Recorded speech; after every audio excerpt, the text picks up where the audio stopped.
1 घंटे तक बंद कमरे में मुलाकात हुई, सुबह सुबह चाय भी हुई, क्या बातें हुई? यह एक तो हम लोगों का व्यक्तिगत रिश्ता भी है, आज नहीं, जिस समय हम लोग राजनीति में क ख ग शुरू किए थे उस वक्त से रिश्ता है, तो वह अपनी जगह है, उसके चलते भी मुलाकात तो होते रहती है।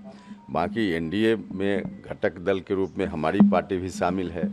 भारतीय जनता पार्टी के बड़े नेताओं में से एक नित्यानंद राय जी हैं और चुनाव नज़दीक आ रहा है, तो स्वाभाविक रूप से बैठे हैं, तो कुछ तो इस विषय पर भी चर्चा हुई है। क्या मायने निकाले जाए इसमें? नहीं, मायने क्या, कुछ नहीं निकालना है। एनडीए को कैसे हम लोग मजबूत करें, इस पर बात हुई है, ताकि बिहार में 40 में 40 नरेंद्र मोदी जी की झोली में हम लोगों को देना है। तो इसके लिए तो हम लोगों को बैठते रहना पड़ेगा, बात करते रहनी पड़ेगी। आप लोग कितनी सीट लड़ेंगे? आप लोग कितनी सीट चलाएंगे? अरे इसका जब मौका आएगा तो बता देंगे, जब कौन पार्टी कितनी सीटों पर लड़ेगी यह कोई विषय नहीं है।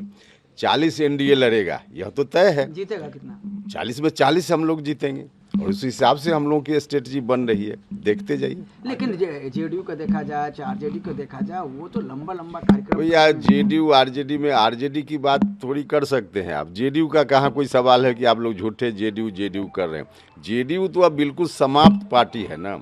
जेडीयू बिल्कुल जो दिख भी रहा है, सब लोग उसमें जो बड़े नेता हैं कहीं ना कहीं या तो इनसे संपर्क में है, हमसे संपर्क में है, या कहीं और संपर्क में है। तो जेडीयू का तो अब कोई मतलब ही नहीं।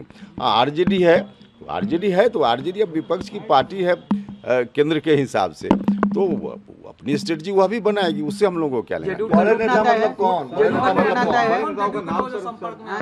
अरे अब नाम बताना मुनासिब नहीं है ना। आप मंत्री हैं, एमपी हैं, क्या है भाई? उसमें बहुत सारे मंत्री भी हैं बिहार में, मेंबर पार्लियामेंट लोग भी हैं।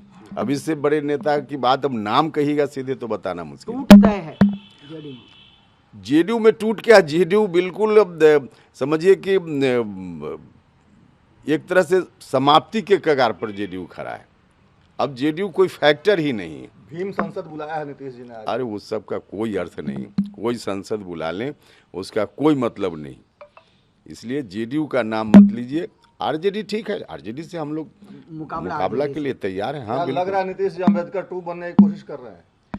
नीतीश जी अम्बेडकर 2 क्या? नीतीश जी तो बहुत बड़े नेता देश के बन चुके थे, लेकिन अंत में आकर खुद ही उन्होंने ऐसा निर्णय ले लिया कि पूरे जीवन भर की कमाई को उन्होंने गंवा दिया। अब आज की तारीख में कोई फैक्टर ही नहीं बचे नीतीश कुमार जी या जेडीयू।